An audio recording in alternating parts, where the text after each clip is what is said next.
ज्ञान का प्रकाश तभी फैलता है जब साधक मिलकर उसे आगे बढ़ाते हैं। यदि द कॉस्मिक सूत्रा की यह आध्यात्मिक यात्रा आपके जीवन में थोड़ा भी प्रकाश ला रही है, तो आप अपनी इच्छा से इस प्रयास को सहयोग दे सकते हैं। आपका हर छोटा सहयोग इस मिशन को आगे बढ़ाएगा। आप सोचते हैं कि आप प्रेम करते हैं, लेकिन क्या आपने कभी एक पल के लिए रुककर यह पूछा है कि जो आप महसूस करते हैं, जो आप किसी के लिए अनुभव करते हैं, वह वास्तव में प्रेम है, या वह केवल एक सुंदर नाम है जो आपने अपनी वासना को दे दिया है? क्या आपने कभी देखा है कि जब वह व्यक्ति आपकी अपेक्षाओं के अनुसार नहीं चलता, तो वही प्रेम क्रोध में बदल जाता है, वही प्रेम ईर्ष्या बन जाता है, वही प्रेम एक ऐसी आग बन जाता है जो आपको और सामने वाले को दोनों को जला देती है? यदि प्रेम इतना पवित्र है तो वह जलाता क्यों है?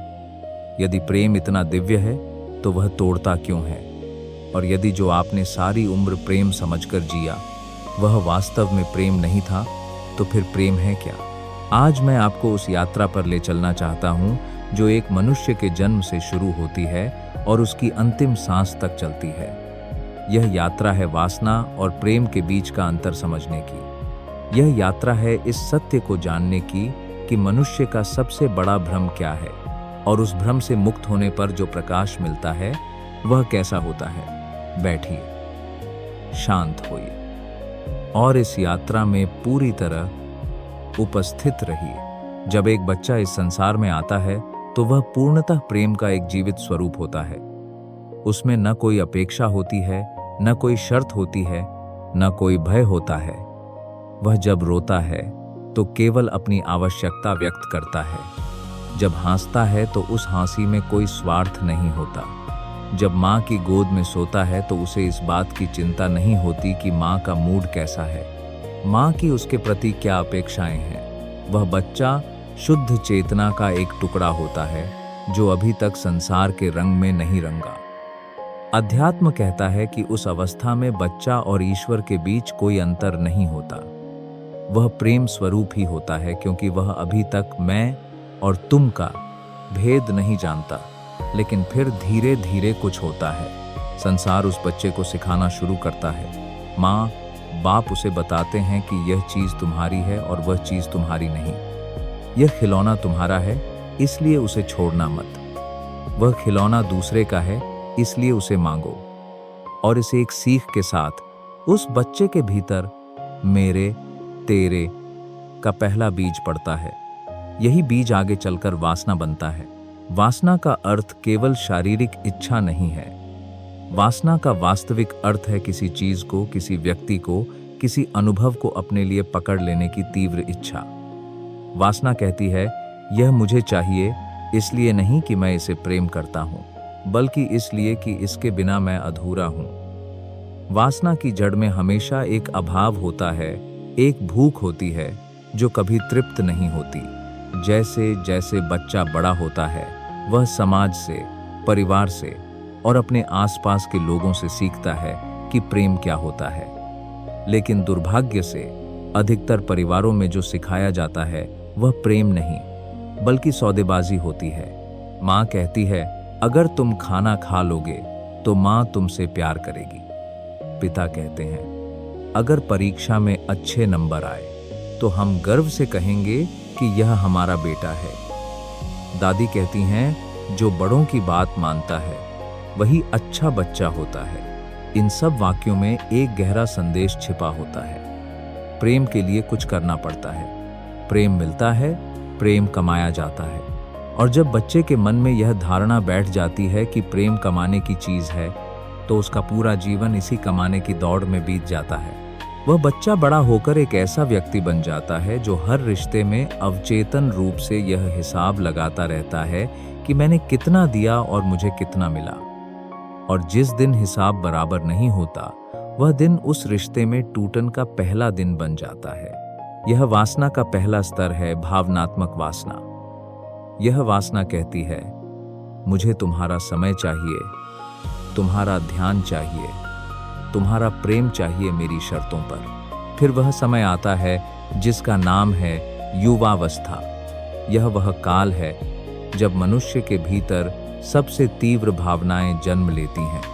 और यही वह समय होता है जब वासना और प्रेम का सबसे बड़ा भ्रम उत्पन्न होता है। एक युवक या युवती किसी को देखता है और उसके भीतर कुछ होता है।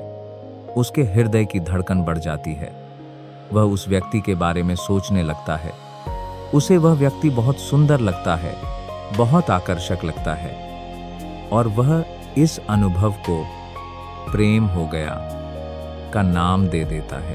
लेकिन मैं आपसे एक गहरा प्रश्न पूछना चाहता हूं। जब आप किसी से पहली बार मिले और आपको प्रेम हुआ, तो उस पल आप उस व्यक्ति के बारे में वास्तव में क्या जानते थे? आप उसके विचार नहीं जानते थे, उसकी कमजोरियां नहीं जानते थे, उसके दर्द नहीं जानते थे, उसके डर नहीं जानते थे। तो फिर आपको प्रेम किससे हुआ? आपको प्रेम हुआ उस छवि से जो आपने उस व्यक्ति के बारे में अपने मन में बना ली। आपको प्रेम हुआ उस कल्पना से जो आपने रची। आपको प्रेम नहीं हुआ, आपको एक तीव्र आकर्षण हुआ, एक मनोहर भ्रम हुआ। और यह आकर्षण वासना का ही एक परिष्कृत रूप है। वासना हमेशा किसी विशेष रूप, किसी विशेष गुण, किसी विशेष अनुभव की ओर आकर्षित होती है। वासना कहती है, तुम ऐसे हो इसलिए मुझे तुमसे प्रेम है। और इस ऐसे में एक शर्त छिपी है। जिस दिन वह व्यक्ति वैसा नहीं रहा जैसा आप चाहते थे, उस दिन वह प्रेम कहाँ चला जाता है। यह वासना की सबसे कटु सच्चाई है। वह परिवर्तनशील है। वह एक दिन उठती है और एक दिन बैठ जाती है। वह एक दिन आसमान छूती है और एक दिन धूल में मिल जाती है। और जब वह मिटती है तो पीछे छोड़ जाती है शिकायतें, आरोप और एक ऐसा खालीपन जो पहले से भी गहरा होता है। अधिकतर मनुष्यों का जीवन इसी चक्र में बीत जाता है। वे किसी से मिलते हैं, उसमें अपनी कल्पना का आरोपण करते हैं, उसे पाने की कोशिश करते हैं। कुछ समय के लिए एक उत्साह होता है और फिर धीरे धीरे वह उत्साह फीका पड़ने लगता है। और जब उत्साह फीका पड़ता है तो मनुष्य क्या करता है? वह सामने वाले को दोष देता है। वह कहता है, तुम पहले जैसे नहीं रहे, तुमने मुझे बदल दिया, तुमने मुझे वह नहीं दिया जो मुझे चाहिए था। लेकिन अध्यात्म यहाँ एक बहुत कठोर और बहुत मुक्तिदायी सत्य सामने रखता है। रिश्ते दर्पण की तरह होते हैं। जो आप दूसरे में देखते हैं वह अक्सर आप स्वयं में है। जब आप कहते हैं कि सामने वाला देता नहीं, तो असल में आपके भीतर एक ऐसी जगह है जो प्राप्त करने की इतनी भूखी है कि कोई भी उसे भर नहीं सकता। जब आप कहते हैं कि सामने वाला समझता नहीं, तो अक्सर आप स्वयं को भी नहीं समझते। वासना की सबसे बड़ी समस्या यह नहीं है कि वह दूसरे को नुकसान पहुंचाती है। वासना की सबसे बड़ी समस्या यह है कि वह आपको कभी अपने आप से मिलने नहीं देती। वह आपको हमेशा बाहर की ओर दौड़ाती रहती है। कभी किसी व्यक्ति की ओर, कभी किसी वस्तु की ओर, कभी किसी उपलब्धि की ओर। और इस दौड़ में जो चीज छूट जाती है वह है स्वयं से साक्षात्कार। वासना केवल एक प्रकार की नहीं होती। मैं चाहता हूं कि आप इसकी 3 मुख्य परतों को समझें, क्योंकि जब तक आप इन्हें पहचानेंगे नहीं, तब तक आप इनसे मुक्त नहीं हो सकते। पहली परत है शारीरिक वासना। यह सबसे स्पष्ट और सबसे समझी जाने वाली परत है। यह वह इच्छा है जो किसी के शरीर को, उसके स्पर्श को, उसकी उपस्थिति को चाहती है। इसमें कोई बुराई नहीं है, यह स्वाभाविक है। लेकिन जब इस परत को ही प्रेम का नाम दे दिया जाता है, तब समस्या शुरू होती है। क्योंकि शरीर बदलता है, उम्र बढ़ती है, और जो आकर्षण था वह धीरे धीरे कम होता है। तब क्या होता है? उस प्रेम का दूसरी परत है मानसिक वासना। यह वह इच्छा है जो किसी के विचारों, उसकी बुद्धिमत्ता, उसके व्यक्तित्व को पाना चाहती है। मुझे बस तुम्हारे साथ घंटों बात करनी है। यह सुनने में बहुत रोमांटिक लगता है, लेकिन इसमें भी एक अपेक्षा छिपी है। जब वह व्यक्ति किसी दिन बात नहीं करना चाहता, जब उसके पास समय नहीं होता, जब उसके विचार बदल जाते हैं, तब वह मानसिक प्रेम कहा जाता है। तीसरी परत है भावनात्मक वासना। यह सबसे सूक्ष्म और सबसे खतरनाक परत है।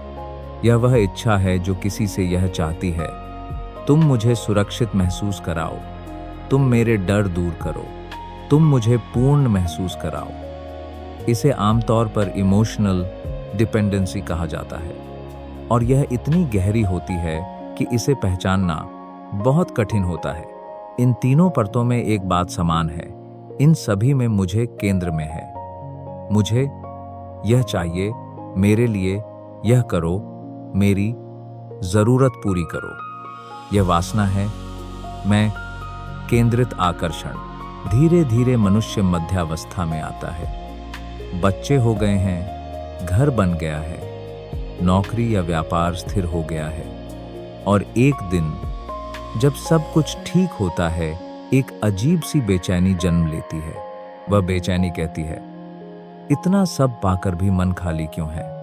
वर्षों से एक ही छत के नीचे रहते हुए भी इतना अकेलापन क्यों है?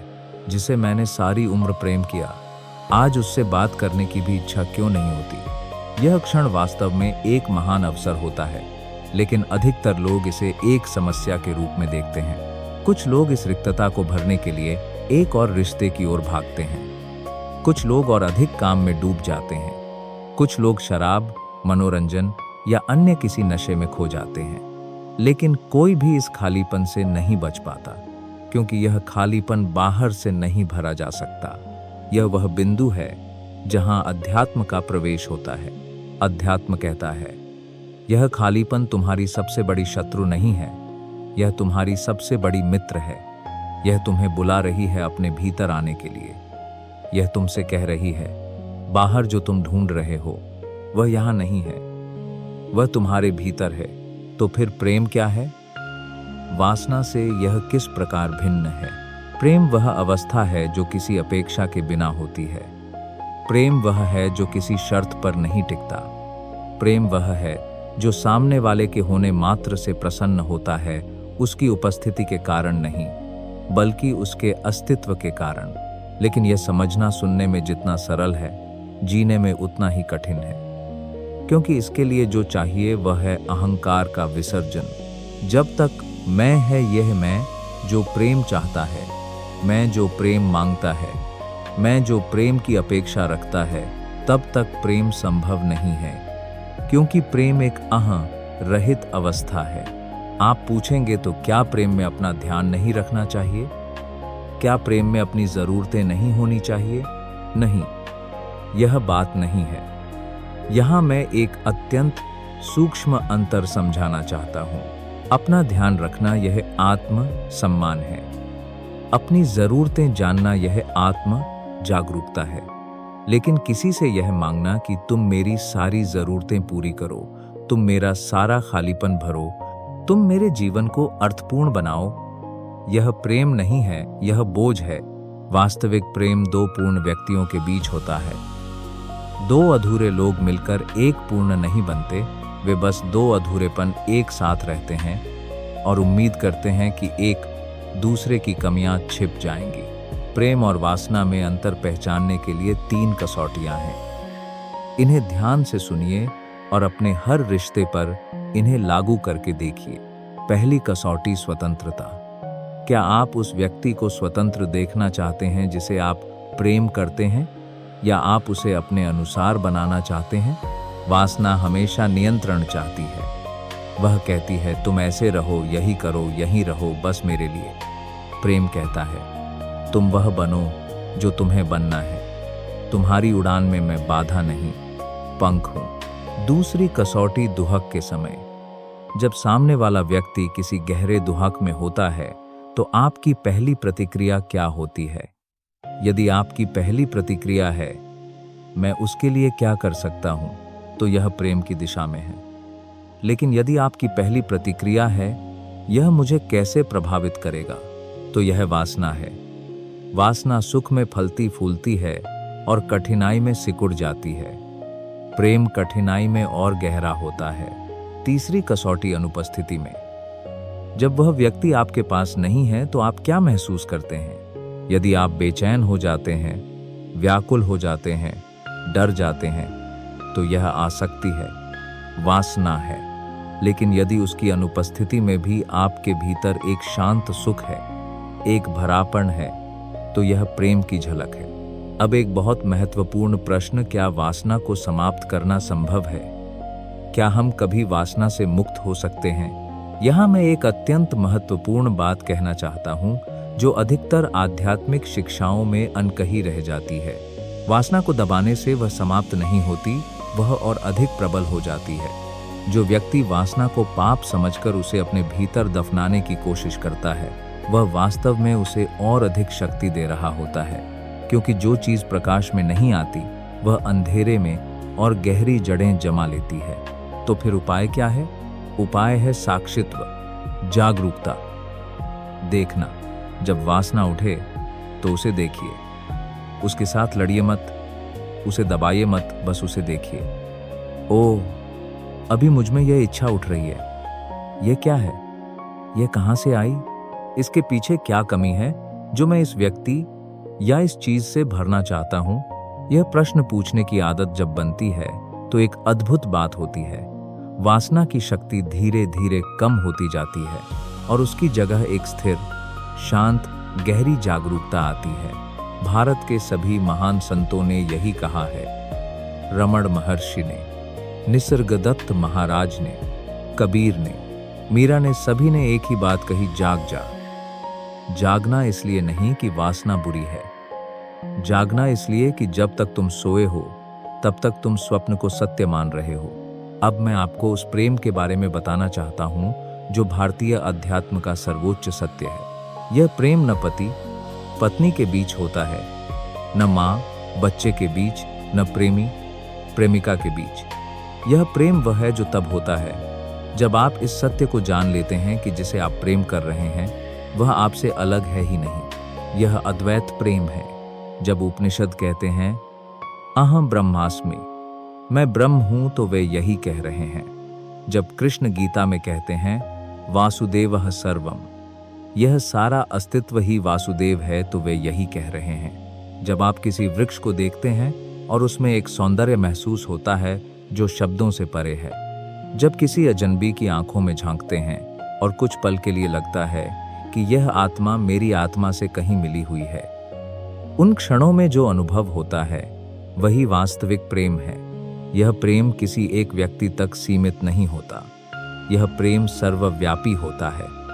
इसे सूफी परंपरा में इश्क हकीकी कहते हैं, ईश्वरीय प्रेम। भक्ति परंपरा में इसे पराभक्ति कहते हैं। और इस प्रेम की सबसे बड़ी विशेषता यह है, यह मांगता नहीं, यह देता है। यह जोड़ता नहीं, यह छोड़ता है। यह पकड़ता नहीं, यह मुक्त करता है।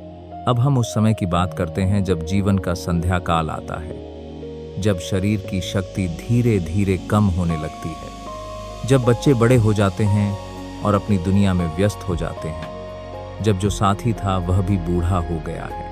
इस समय में दो प्रकार के लोग होते हैं। पहले प्रकार के लोग वे होते हैं जिन्होंने अपना सारा जीवन वासना में जिया, जिन्होंने हमेशा मांगा, हमेशा अपेक्षा की, हमेशा नियंत्रण किया। उनकी वृद्धावस्था बहुत कठिन होती है, क्योंकि अब उनके पास देने के लिए कुछ नहीं बचा। शरीर कमजोर है, शक्ति कम है, और जो लोग उनके जीवन में केवल इसलिए थे क्योंकि उन्हें कुछ मिलता था, वे धीरे धीरे दूर होते जाते हैं। इन लोगों की वृद्धावस्था एक गहरे अकेलेपन की अवस्था होती है। दूसरे प्रकार के लोग वे होते हैं जिन्होंने अपना जीवन थोड़ा थोड़ा करके प्रेम की ओर मोड़ा, जिन्होंने देना सीखा, माफ करना सीखा, जाने देना सीखा, जिन्होंने धीरे धीरे अपनी वासनाओं को देखा और उनसे मुक्त होने का प्रयास किया। उनकी वृद्धावस्था एक अद्भुत शांति की अवस्था होती है। उनके चेहरे पर एक प्रकाश होता है। उनके आसपास लोग बिना किसी कारण के खिंचे चले आते हैं, क्योंकि वे एक ऐसे स्रोत बन जाते हैं जो देता रहता है बिना मांगे, बिना थके। ये वही लोग होते हैं जिन्हें हम संत कहते हैं, बुजुर्ग कहते हैं, जिनके पास बैठने मात्र से मन को शांति मिलती है। और अंत में मृत्यु, वह क्षण जिससे हम सभी डरते हैं, लेकिन जो वास्तव में एक महान शिक्षक है। मृत्यु एक सत्य बोलती है जिसे सुनने की हिम्मत बहुत कम लोगों में होती है। जो तुमने पकड़ा था वह सब यहीं छूट जाएगा, जो धन था वह यहीं रहेगा, जो संबंध थे वह यहीं रहेंगे, जो पहचान थी, जो नाम था, जो प्रतिष्ठा थी, सब यहीं रहेगी। यहाँ तक कि जो शरीर था वह भी यहीं रहेगा। तो फिर क्या जाएगा? वह चेतना जाएगी जो इन सब का साक्षी थी। और उस चेतना के लिए न वासना कोई काम आएगी, न संबंध कोई काम आएगा। उस अंतिम क्षण में केवल एक ही चीज काम आती है, आपकी आत्मा किस अवस्था में है। क्या वह अभी भी पकड़ रही है, या वह छोड़ना जान गई है? क्या वह अभी भी डर रही है, या वह विश्राम में है?